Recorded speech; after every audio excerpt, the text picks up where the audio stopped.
햇살의 책장.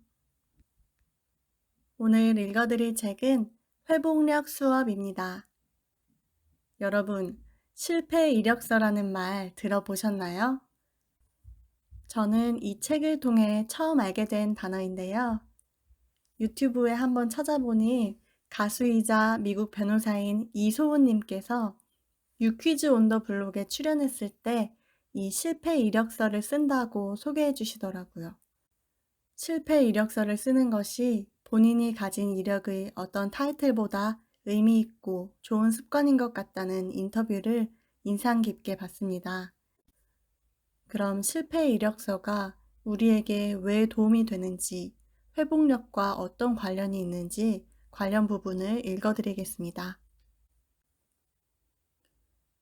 어느 교수의 실패 이력서. 회복력은 실패와 좌절에서 다시 일어나 성장하는 능력이다. 그러나 회복력을 키우기에 앞서 가장 먼저 해야 할 일은 실패를 제대로 바라보는 것이다. 실패 이력서라는 글을 읽은 적이 있다. 프린스턴 대학의 요하네스 하우스 호퍼 교수가 자신의 실패 경험을 전부 공개한 글이었다. 그는 이 이력서에 진학에 실패한 학교부터 취업을 시도했으나 거절당한 곳, 받지 못한 상들과 장학금, 학회지에 거부당한 논문들, 신청했지만 받지 못한 연구비 등을 나열했다. 그러고는 이렇게 덧붙였다. 나는 지금까지 아주 많은 일에 실패했다. 그런데 이러한 실패들은 눈에 잘 보이지 않는다. 사람들은 늘 성공한 모습만 보기 때문에 다른 사람들은 다들 쉽게 성공하는데 나만 늘 실패한다고 생각한다. 그는 실패 이력서를 통해 사람들이 자신의 실패를 바라보고 이에 대한 새로운 관점을 가질 수 있으면 좋겠다고 말했다. 학술계는 자신의 취약한 면을 마음 놓고 드러내기 힘든 곳이다. 실패에 대해 이야기하는 사람은 거의 없다. 그래서 하우스호퍼 교수가 자신의 실패 이력을 사람들에게 공개한 건 정말 대단한 일이라고 생각한다. 사실 요즘 사람들에게는 자신의 이력을 마음껏 뽐낼 수 있는 공간이 있다. 바로 SNS다. 이 이력서에는 당신이 보여주고 싶은 모든 것을 담을 수 있다. 학력, 학교, 직업, 직함부터 어디로 여행을 갔는지, 얼마나 맛있는 걸 먹는지, 누구랑 어떤 모임을 가지는지, 얼마나 달콤한 연애를 하고 있는지, 지금까지 살면서 무엇을 성취했는지 등을 말이다. 우리는 매일 SNS에 올라와 있는 아름답고 화려한 이력서들을 수시로 들여다본다. 그런데 이렇게 매끄럽기만 한 이력서들은 정작 실제 우리 삶에 가득한 실패와 어려움을 보지 못하게 한다. 그래서 일이 잘 풀리지 않을 때 자기에게만 문제가 있다고 생각하게 된다. 내 안에 닥친 실패와 어려움을 제대로 바라보지 못하면 그것을 통해 교훈을 얻거나 성장하는 건 불가능하다. 실패와 좌절을 숨기기 시작하면 우리는 현재 성공과 밝고 긍정적인 에너지를 지나치게 강조하는 사회에 살고 있다. 미디어에도 긍정적인 에너지를 격려하는 각종 문구들이 가득하다. 긍정적인 마음을 가져요. 당신은 무엇이든 극복할 수 있어요. 절대로 포기하지 말아요. 매사에 감사한 마음을 가져요. 무슨 일이든 밝은 면을 보려고 노력하세요. 등 막연한 긍정 메시지가 넘쳐 흐른다. 물론 즐겁게 사는 게 나쁘다는 말은 아니다. 나 역시 이런 격언들을 읽는 걸 좋아하고 때때로 이런 문구들을 통해 앞으로 계속 나아갈 수 있는 힘을 얻는다. 생각해보면 틀린 말은 하나도 없다. 모든 일에 감사하고 실패할 때마다 교훈을 얻고 무슨 일이든 밝은 면을 보려고 노력하는 태도는 회복력이 높은 사람들이 가진 특징이기도 하다. 그러나 긍정과 즐거움이 유일한 가치가 되어버리면 실패로 인해 괴로워하고 있는 사람에게 긍정적인 격언을 하나 던져주고 얼른 부정적인 감정을 털어내라고 요구하는 식이 된다. 이런 상황에서 대부분의 사람들은 자신의 괴로움을 겉으로 표현하지 못하고 실패에 대해 감히 언급하지 못한다. 그렇게 감정을 숨긴 채 모든 것이 완벽해 보이는 가면을 쓰고 살아가는 것이다. 인생이 잘 풀리지 않아도 모든 걸 자신의 탓으로 돌리며 도움을 요청하지 못한다. 최근에는 해로운 긍정성이라는 단어도 생겨났다. 지나치게 긍정성을 강조하는 사회 분위기를 묘사한 표현이다. 다음은 흔히 볼 수 있는 해로운 긍정성의 예시다. 당신에게도 혹시 이런 습관이 있지는 않은지 한번 생각해 보라. 당신의 진짜 감정, 특히 부정적인 감정을 일부러 감춘다. 특정 감정을 애써 외면한다. 예를 들면, 이런 일로 속상해할 필요 없어 라고 스스로를 다그치거나 자신의 부정적인 감정을 부끄럽게 생각한다. 누군가 당신에게 자신의 부정적인 감정이나 좌절감을 털어놓았을 때, 너 정도면 운이 좋은 거야. 더 나쁜 일들도 얼마나 많은데 라며 그의 부정적인 감정을 없애주려고 시도한다. 다른 사람에게 너무 속상해하지 마. 금방 괜찮아질 거야. 즐거운 일을 생각하면 금방 좋아질 거야. 그렇게 화낼 필요가 있을까? 화를 낸다고 달라지는 건 없어 라는 말을 자주 한다. 긍정적으로 생각하지 않는 사람들을 이해하지 못하고 비난한다. 혹시 당신에게도 해로운 긍정성이 있다는 사실을 자각했는가? 그렇다고 해도 그건 지극히 정상적인 일이니 걱정할 필요 없다. 이 사회가 우리에게 긍정적인 마인드를 갖고 즐겁게 살아야 한다고 끊임없이 주입하고 있지 않은가. 자각은 변화의 첫걸음이다. 자신이 어떻게 생각하고 행동하는지 자각하는 것만으로도 충분히 훌륭한 일이다. 나 너무 유리 멘탈인가? 최근 인터넷상에서 자주 볼 수 있는 또 하나의 단어는 바로 유리 멘탈이다.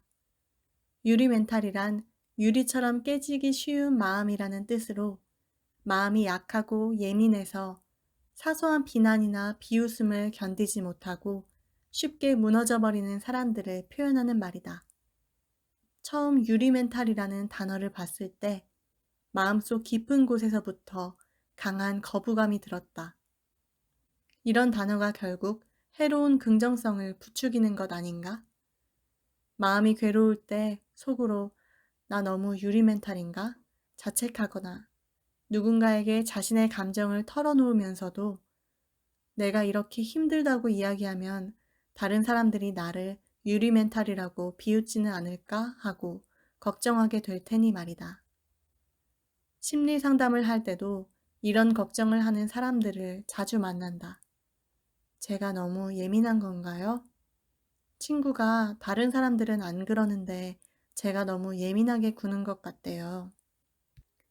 이런 내적 고민은 안 그래도 힘든 사람들을 더욱 괴롭게 한다. 2013년의 한 연구 결과 피험자 대부분이 부정적인 감정을 느끼지 말라고 요구받았을 때 오히려 더욱 강렬히 부정적인 감정을 느꼈다고 대답했다. 유리 멘탈이라고 비난받을까봐 두려운 사람들은 자신의 실패와 좌절에 대해 솔직하게 털어놓지 못하고 마음의 상처를 계속 외면한다. 사람의 마음을 유리에 빗댄 것은 제법 그럴싸하다. 유리로 만들어진 물건은 아주 조심스럽게 들거나 내려놓아야 하고 실수로 떨어뜨리기라도 하면 곧바로 깨져버린다. 마음이 유리라면 아주 조심히 다뤄야 하고 그 어떤 좌절도 있어서는 안 된다. 그러지 않으면 금방 깨져서 망가져 버릴 테니 말이다. 많은 부모들이 아이가 그 어떤 실패와 좌절도 경험하지 않도록 노력하는 것도 유리 같은 아이의 마음을 보호하기 위해서다.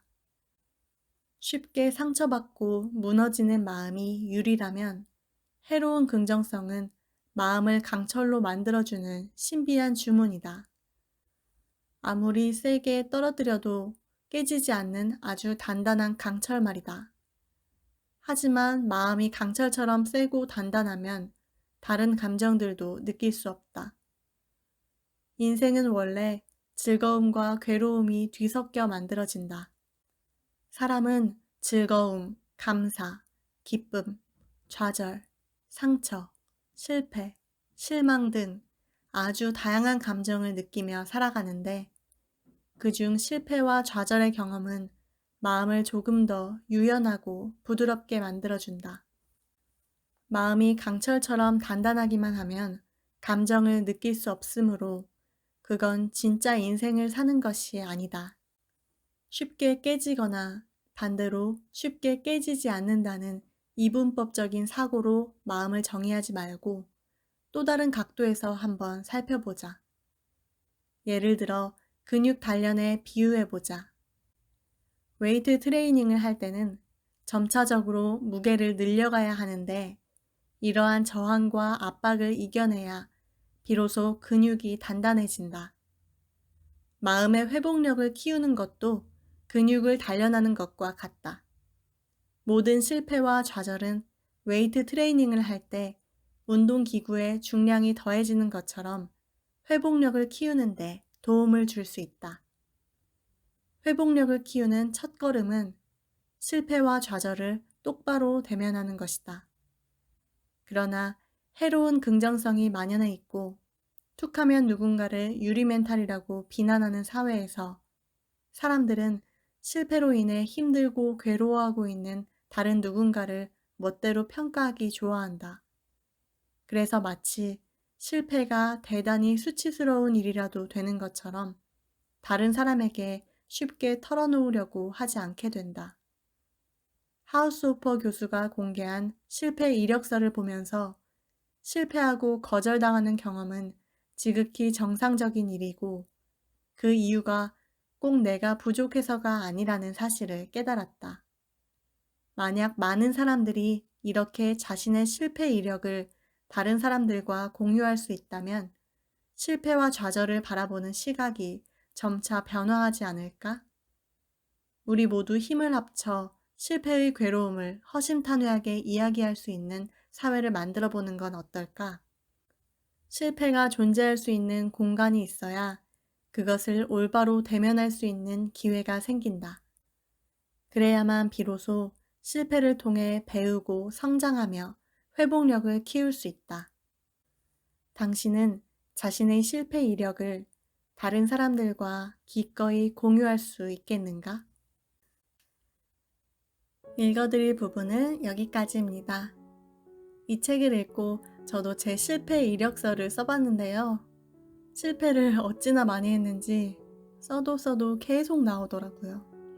그러면서 느낀 게 와, 나 이렇게 실패를 많이 했는데도 지금 괜찮구나. 잘 지내고 있구나. 죽고 싶을 만큼 힘든 일이 있어도 또 살다 보면 즐거워 죽겠는 순간이 오는구나. 그리고 저는 제 실패의 경험을 그때그때 주위 사람들과 나눌 수 있어서 그나마 잘 회복할 수 있었던 것 같아요. 그래서 주변 분들께 너무 감사합니다. 또 책의 내용 중에 해로운 긍정성에 대한 부분이 많이 와닿았는데요. 저도 긍정 메시지, 긍정 확언 정말 좋아하지만 너무 힘들고 슬플 때는 마음껏 슬퍼해야 된다고 생각합니다. 내 감정을 숨기지 않고 그걸 표출하고 대면하는 시간이 반드시 필요합니다. 뭐든지 억지로 하는 건 오히려 역효과가 나는 것 같아요. 실패로 괴로울 때는 혼자 자신의 감정을 바라보는 시간, 그리고 주변에 믿을 만한 사람과 나누는 시간 모두 중요합니다. 회복력 왕창 키우셔서 해로운 긍정성이 아닌 이로운 긍정성을 경험하는 여러분이 되시길 바랍니다. 햇살의 측정, 햇살이었습니다.